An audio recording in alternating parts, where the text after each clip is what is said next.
personajes como son. Las dos caras de la moneda. Con Galia Tonela. Muy buenas noches. Bienvenidos a Las dos caras de la moneda. Hoy estoy orgullosísima del personaje que me acompaña.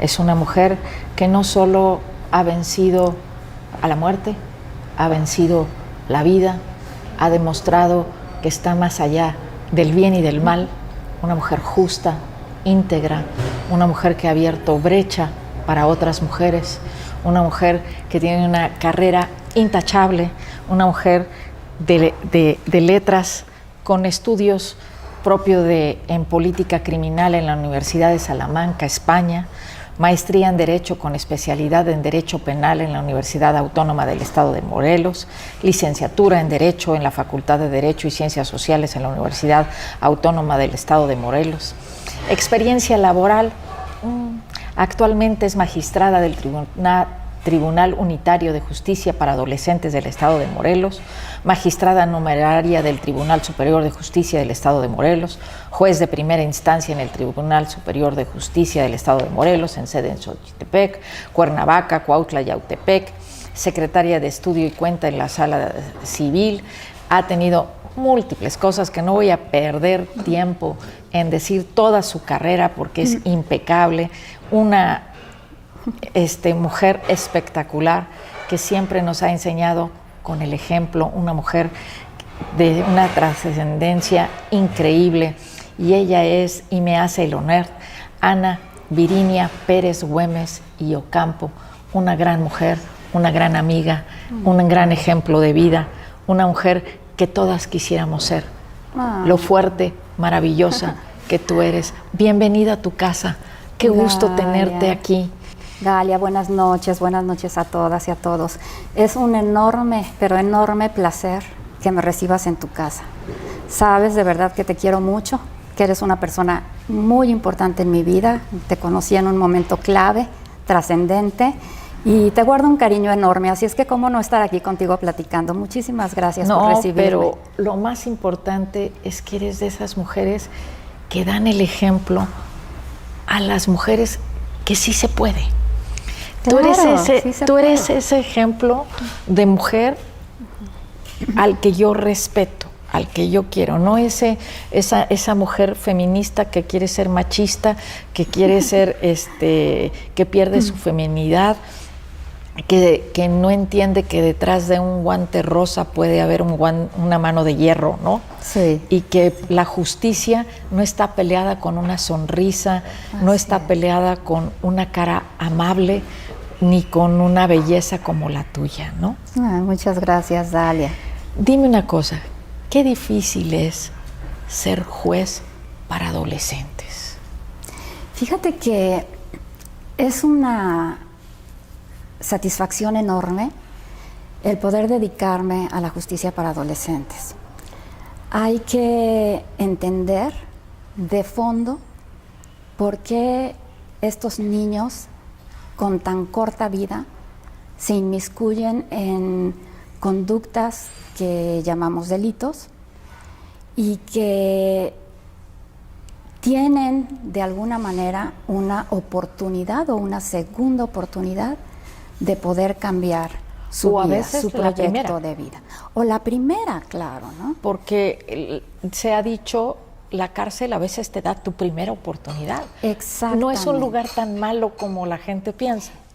Fíjate que es paradójico, como tú lo acabas de decir. En alguna ocasión, en una reunión que tuvimos con representantes de una organización civil, nosotros decíamos en esa reunión que a veces los adolescentes están mejor en el centro de ejecución de medidas, que es la cárcel para los chicos, que en sus propias casas. Estoy totalmente de acuerdo. Y le llamó mucho la atención y dijo, eso no puede ser, no podemos nunca pensar que un joven puede estar mejor en la cárcel que en su casa. Y yo creo que esta persona conocía... Que en algunas casas, ¿no? Que en algunas casas, pero yo te puedo decir que en la totalidad de los casos de los niños con los que nosotros trabajamos, están mejor cuidados, tienen mayor educación, se les proporcionan mayores herramientas de vida para poder salir de ahí y por lo menos tener algún oficio. Y se les escucha más, que esto es lo más importante. Y entonces yo decía, bueno, esta persona está muy preparada en la teoría, pero necesita conocer La práctica. y las circunstancias de vida de estos adolescentes. La gente siempre tiene los famosos mitos de la cárcel, ¿no? Así es. Las películas hacen mucho daño, ¿no? Las películas, el Orange Black, el New Black, ¿no? Dicen el Orange is the New Black, ¿no? Estas series. Estas series que están dramatizadas y que están exageradas y que no son realmente el mundo de la cárcel. Sí. No digo que no existan cosas que pasan y que no haya cosas graves en una cárcel, pero no son así, porque todos los humanos tenemos una parte buena y la gente piensa que estando en la cárcel no existe la parte buena, como si te la borraran, y eso no pasa. A veces sale a flote, ¿no? Yo podría asegurar que en el caso de los chicos, efectivamente tienen una parte muy buena de su personalidad y que si ellos se prestan a trabajar en un buen proyecto, pueden salir adelante solos. Lo que nos ha enseñado todos estos años que hemos estado al frente de este tribunal es precisamente que son niños muy descuidados, muy abandonados, y creo que esa es la primera razón por la cual ellos buscan identificarse y permanecer en un grupo donde ellos se sientan identificados. Y por eso hacen pues bandas, grupos, se inmiscuyen en la delincuencia organizada. Porque no tienen ese sentido de pertenencia. El desamor hace ese sentido de pertenencia, aunque sea en un núcleo de delincuencia organizada. Porque se da amor, se da lealtad y se dan lazos muy fuertes en la delincuencia organizada que no se dan en una familia normal. Es triste decirlo y ojo, no estamos defendiendo el hecho de que los niños se identifiquen con estas organizaciones. No. Sino simplemente tratamos de entender por qué lo hacen, ¿no? Generalmente son jóvenes que reiteradamente... Digamos que son malas interpretaciones. Sí, malas interpretaciones, así es. Y es comprensible esto que pasa porque te das cuenta que son niños a los que reiteradamente se les están violando sus derechos fundamentales, y con ello me refiero a que tienen una mala alimentación, no tienen educación formal y de casa, no tienen ese apoyo de sentirse arropados en un entorno familiar armónico, viven en entornos de mucha violencia, no tienen cuidados con la salud. Entonces, ahí es cuando tú dices, bueno, ¿qué podemos hacer para realmente trabajar con la reinserción social? Mucha gente no cree en la reinserción social. Y déjame decirte, Galia, que nosotros tenemos ejemplos de que sí se puede. Claro, yo también. De que sí se puede. Claro que ¿no? sí, yo también. Pero se necesita voluntad y se necesita que las autoridades comprendan que necesitamos tener una buena estructura en los centros de readaptación social, invertir recursos para que realmente estos niños tengan todo aquello que les hace falta en su casa. Si es que realmente queremos trabajar con una prevención terciaria, ¿no? Y con ello queremos decir que no vuelvan a reincidir. Ya los chicos que nosotros tenemos ya cometieron un delito. Así es que vamos ahora a trabajar para que ya no lo hagan.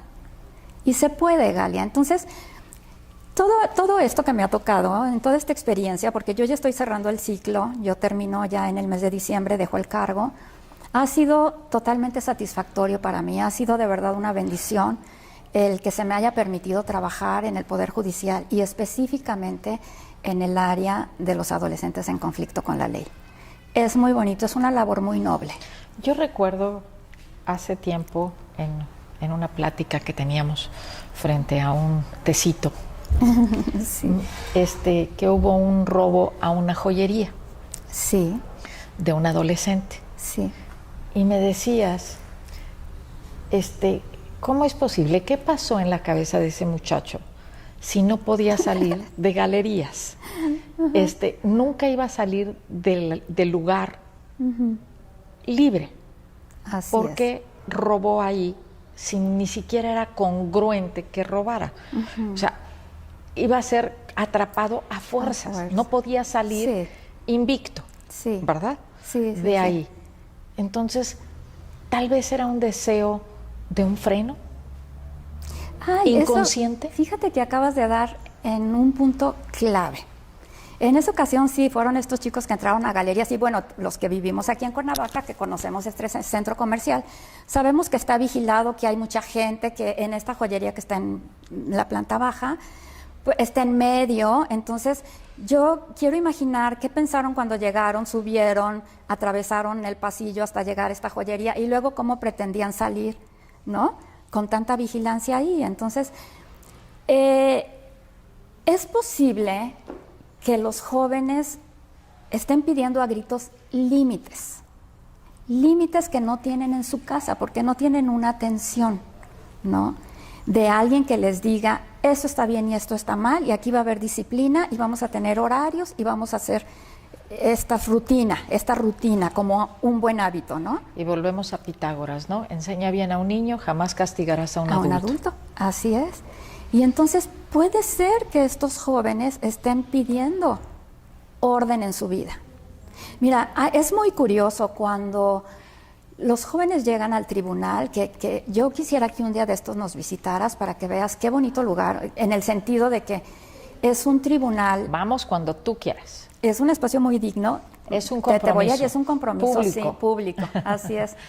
Pues es un lugar que trata de ser digno para los adolescentes, amigable en el sentido de que ellos deben de recibir siempre un buen trato, pero sobre todo un espacio adecuado a las circunstancias de los adolescentes. Nos alejamos totalmente de la solemnidad que tienen las salas de audiencia de adultos, ¿no?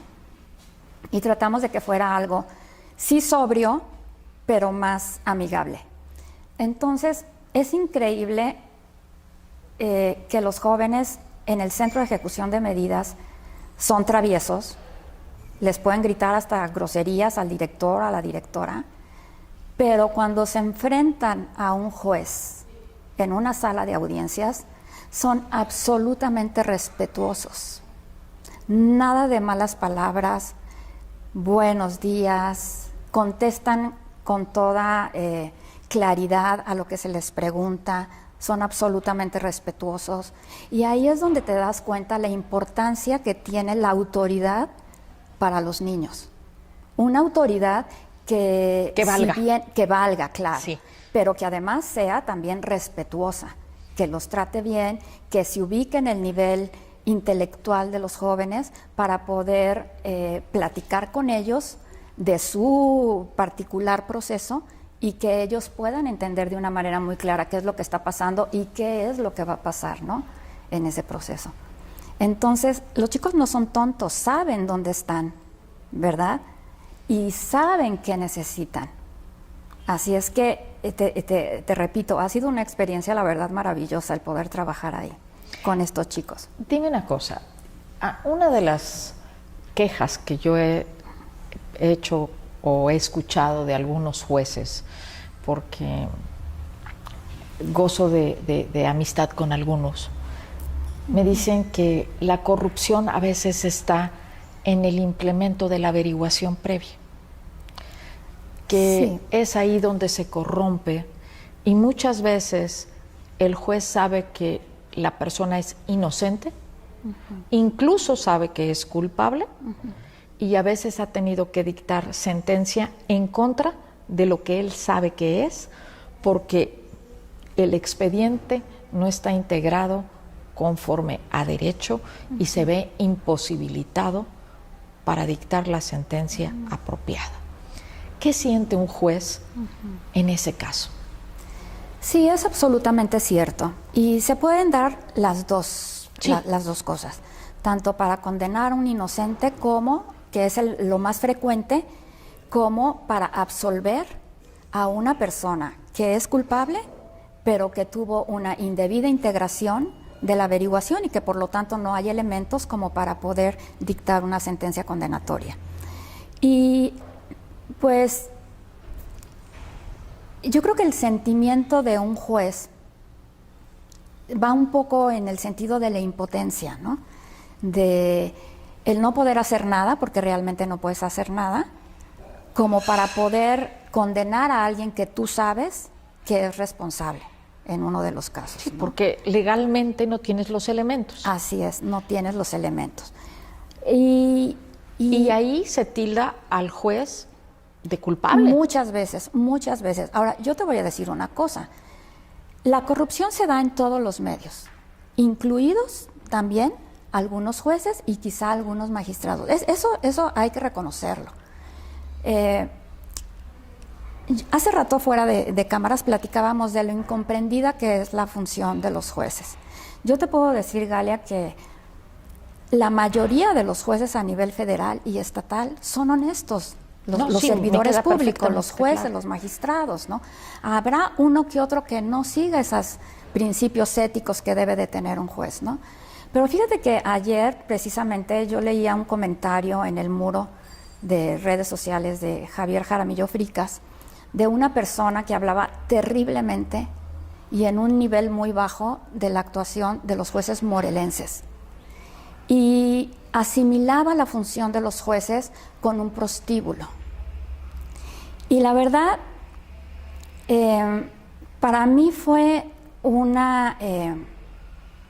pues un comentario muy desafortunado, que realmente sí te sientes atacada, porque cuando tú sigues una carrera en donde has tratado realmente de impartir justicia con ética y con honestidad, ese tipo de comentarios te lastiman mucho. Sí, claro.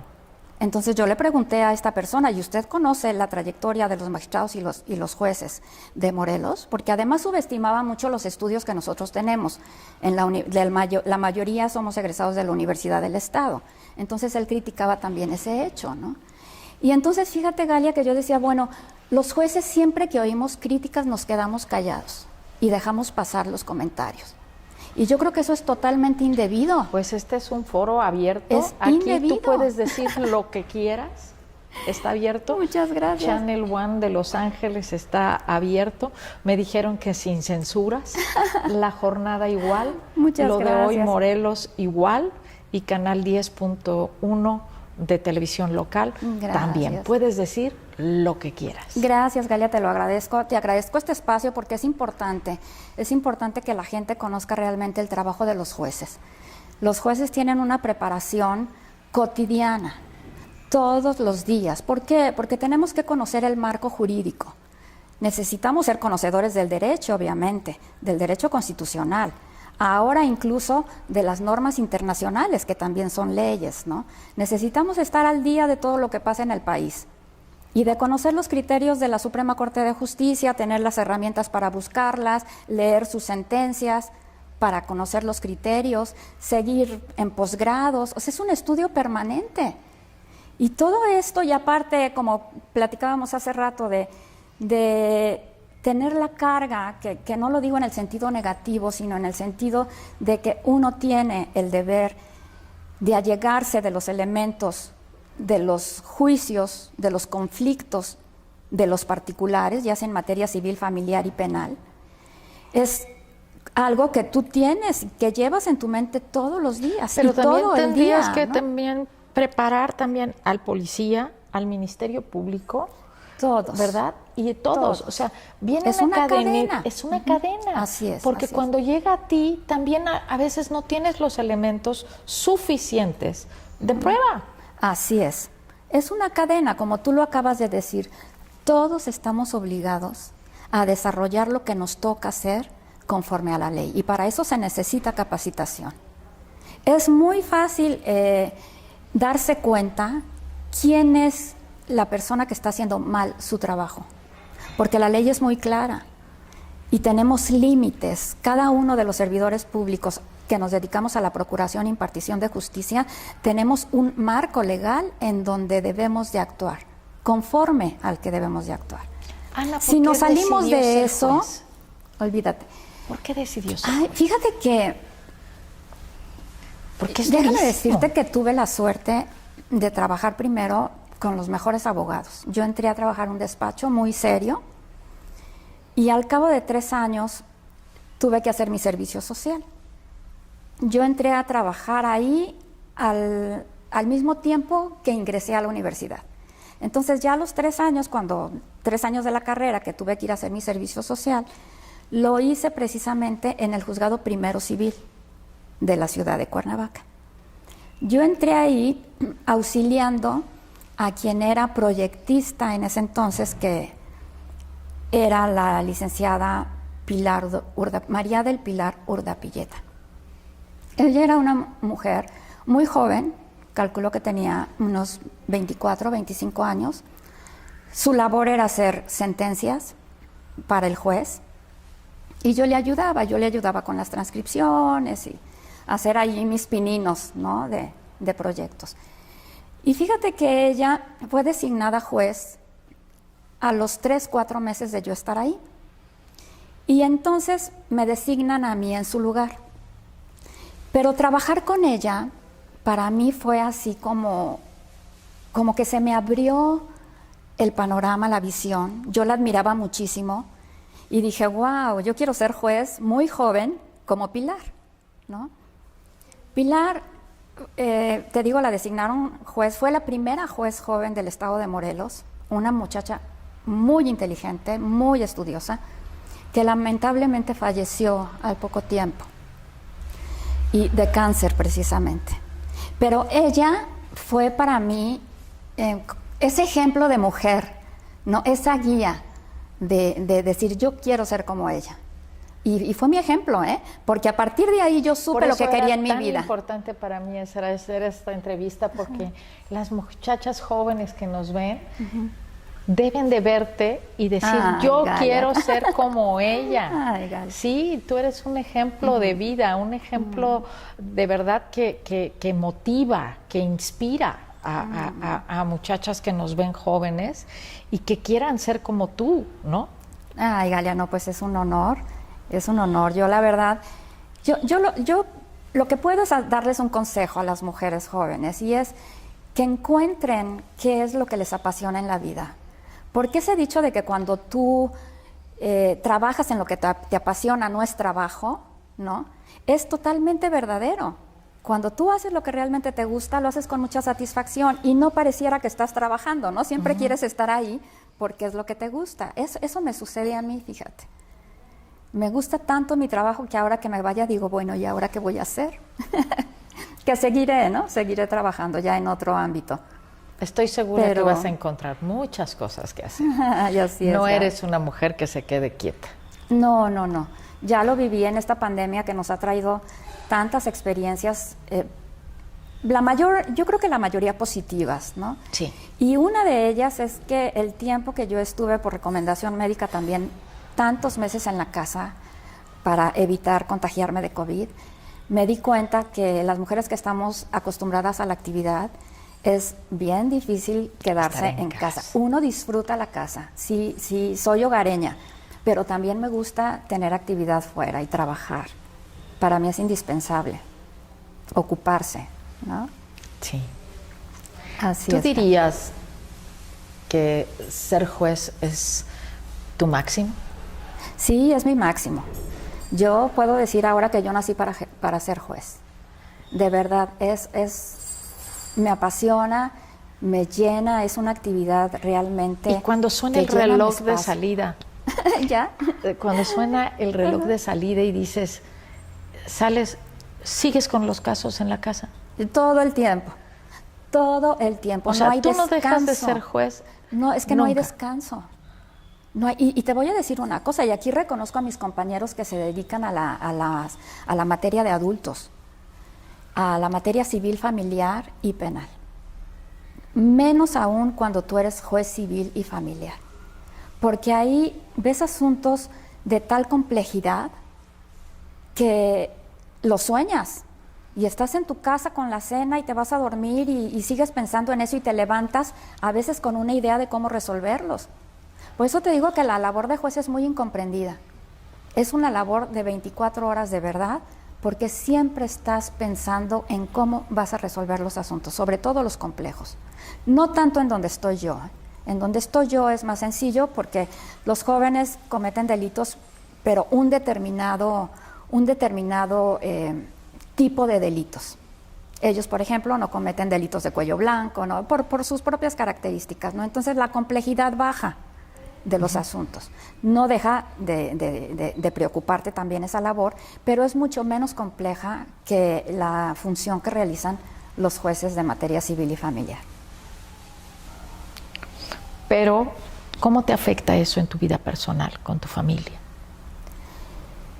Yo pienso que te acostumbras a vivir con eso. No influye en el sentido de que sigues siendo responsable de tus deberes familiares, sigues acompañando a tus hijos, escuchándolos, de alguna manera. ¿Pero sigues siendo juez con ellos? Y es posible que sí, ¿eh? Es posible que sí. Eso es lo más grave, Es Anita, posible que sí. Porque a lo mejor nunca dejas de ser juez. Es muy posible, sí, fíjate que sí, ¿eh? Que bueno, a lo mejor por eso mis hijos son abogados, los mayores, ¿no? Han seguido ese ejemplo, pero sí creo que uno sigue cierta, ¿cómo le llamaremos? ¿Patrón? Cierto patrón.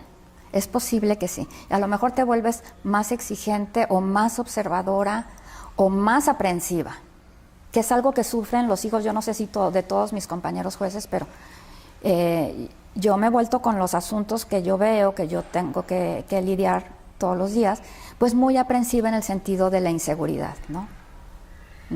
Tus hijos, los hijos de un juez, a lo mejor están más limitados en libertades, porque tú siempre estás tan consciente de lo que pasa afuera. En el ojo del huracán. Claro, que dices, bueno, no salgas porque te va a pasar eso, no salgas porque la situación está así, no salgas, ¿no? O cuídate. Creo que sí, creo que influye mucho la actividad. Ahora, ha crecido mucho la violencia en los adolescentes. Sí, mucho. Esto se debe a que muchos ven como un prototipo o un camino fácil el tener carros, mujeres, estas películas que salen con los narcotraficantes, con los colguijes, con esto, con las mujeres bonitas, con esto.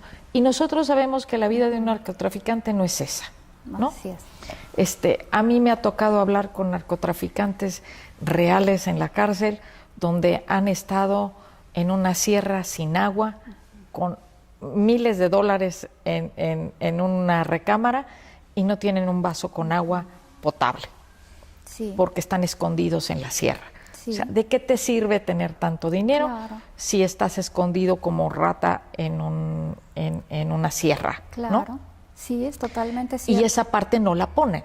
La película pone el carro Ferrari y las muchachas, el alcohol, el yate, pero no ponen la parte de sufrimiento que también y la persecución que tiene el pobre narcotraficante. Claro. ¿No? Es totalmente cierto, Galia. Estos chicos son poco tolerantes a la frustración. Y si hablamos hace rato de que no hay comunicación en su casa, de que no hay quien los aconseje, quien les haga ver cuáles son los verdaderos valores en la vida, pues ellos se dejan influir por todo este tipo de series, por ejemplo, televisivas, ¿no? Donde ellos se dan cuenta que dedicarse a esa actividad pues les va a traer dinero, mujeres, fama, ¿no? Y no ven realmente la realidad. Pero te voy a decir una cosa, hay por ejemplo un joven que le comentó al psicólogo del tribunal que él está muy consciente de que puede vivir poco tiempo, pero ese tiempo que va a vivir, lo va a vivir bien vestido, bien comido, con lujos y con todo lo que él pueda comprar. Entonces ahí es donde nos damos cuenta de que pues es el mundo al revés, ¿no? No hemos sabido transmitirle a nuestros jóvenes cuáles son los verdaderos valores, ¿no? Toda la riqueza. Ayer comentaba precisamente con el secretario de Desarrollo Sustentable. Tuvo a bien donarnos unos árboles para el tribunal y platicábamos de eso porque es muy amigo mío, le mandamos un saludo. Sí, es muy lindo, sí, muy amable. Sí. Y comentábamos, bueno, ¿y qué tiene que ver la Secretaría de Desarrollo con nosotros, con el tribunal? Bueno, pues todo. Todo, porque yo le comentaba, si los jóvenes pudieran entender que la riqueza es la naturaleza, ¿no? La lluvia, ayer llovió precioso en la ciudad de Cuernavaca, entonces decíamos, si ellos pudieran valorar todo esto, que no cuesta, ¿no? Darse cuenta que tienen pues todo para poder vivir felices, ¿no? Y no estar buscando la riqueza material, creo que En el la efecto. educación sería otra. Otra. Así es. Por eso estamos trabajando muy fuerte, Así para es, Galia. enseñar que no siempre los efectos son tan importantes, ¿no? Sí, lo material. No digo que no sea bonito tener cosas bonitas. Sí, sí lo es. No, sí lo es. Pero cuánta gente está en soledad y en trauma y en frustración Sí, si no está en esa condición. así es, sí, es totalmente cierto. Así es que yo creo que hay mucho por hacer con los jóvenes, no nada más con los jóvenes que cometen delitos, con los jóvenes en general. Necesitamos ver de qué manera vamos cambiando esa percepción que ellos tienen de esta pues forma en que nosotros manejamos la economía, ¿no? La economía que bueno es a nivel mundial, todo lo que se nos transmite es para consumir, para comprar, ¿no? Y todos quisiéramos tener todo lo último, sobre todo los jóvenes, la última tecnología, el último teléfono, todo eso, ¿para qué te ¿cómo lo sirve? cambiamos? Poco a poco, yo creo que vamos a ir teniendo... La pandemia nos enseñó mucho a estar en Sí. familia, Sí, trajo claro. cosas buenas Sí, y tenemos que ir aprendiendo que la naturaleza también reclama. así ¿No? es, claro. Entonces, Sí. ha sido un honor tenerte aquí. Gracias. Cuando gustes, invítanos por favor al tribunal. Sí. Nos encantaría ver una sesión que nos permitieras grabar una sesión con alguien que lo autorizara y ver ese respeto y ver un caso real y Sí. darle seguimiento y llevarlo a nuestro público y que vea cómo se transforma, cómo sí existe la reinserción social. Somos Sí. partidarios de la reinserción Sí. social. Tú sabes que yo siempre estoy Sí, buscando la trabajando, reinserción y sí. trabajando en la reinserción social. Sí, me consta. Soy fanática de ella, Sí.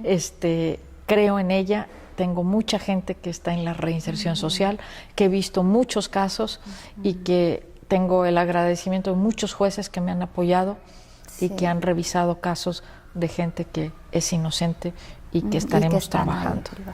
Muchas gracias, Anita, por Gracias, estar aquí, Galia. darnos el otro lado de la moneda del Tribunal de Adolescentes. Muchas gracias, y ver Galia. qué estamos haciendo. Y gracias a pues todos. nos vemos la próxima semana en un interesante programa nuevamente en Las Dos Caras de la Moneda. Muchas gracias por acompañarnos. Si tienen dudas o preguntas, ya saben, mándenos a nuestras redes sociales y estaremos siempre a sus órdenes. Gracias.